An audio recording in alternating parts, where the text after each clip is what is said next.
L'affaire opposant le groupement de partis politiques au ministère de l'administration territoriale relativement à la décision de suspension des activités des partis politiques et à caractère politique des associations était inscrite au rôle d'audience de la session administrative de la Cour suprême lundi 27 mai 2024.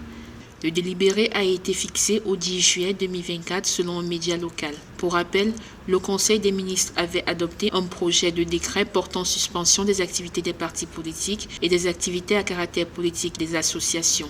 Mesures dénoncées par des organisations politiques et partis politiques qui ont attaqué le décret devant la Cour suprême du Mali.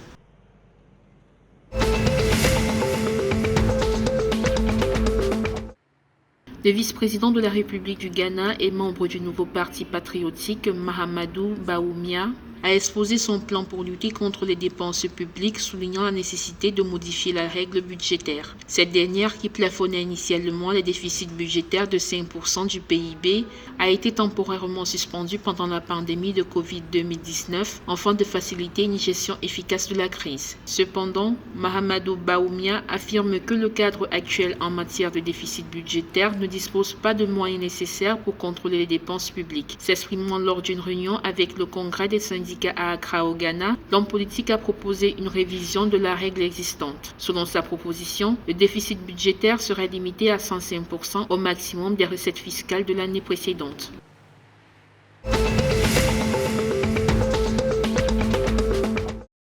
Le ministre ivoirien en charge de l'enseignement technique et de la formation professionnelle, Kofi N'Guessan, et le ministre bissau-guinéen de l'Éducation nationale et de la formation professionnelle, Eri Mané, ont exprimé mardi 28 mai 2024 à Abidjan l'engagement de leur pays à renforcer leur coopération en matière de formation professionnelle de la jeunesse. Les deux ministres, qui s'exprimaient à l'occasion d'une visite de travail d'une délégation de la Guinée-Bissau en Côte d'Ivoire, ont relevé l'importance de mutualiser les expériences en matière d'enseignement technique et professionnel.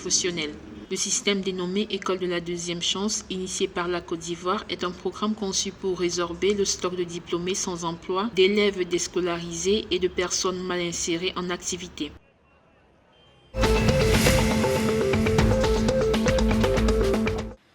Au Bénin, 5 malfaiteurs ont été appréhendés pour détention, usage et trafic de produits psychotropes lors d'une opération conjointe anti-ghetto menée lundi 27 mai 2024 par une équipe mixte des fonctionnaires de police des commissariats du 5e et du 7e arrondissement de Cotonou. Lors de cette opération, la police a mis la main sur une quantité importante de produits psychotropes. Les 13 commissariats du département du littoral ont entamé une guerre contre la prolifération des ghettos, véritable foyer d'insécurité dans la ville de Cotonou. Cette initiative s'inscrit dans une vision à long terme visant à sécuriser et assainir le département du littoral, offrant ainsi à ses habitants un environnement plus sûr et sain.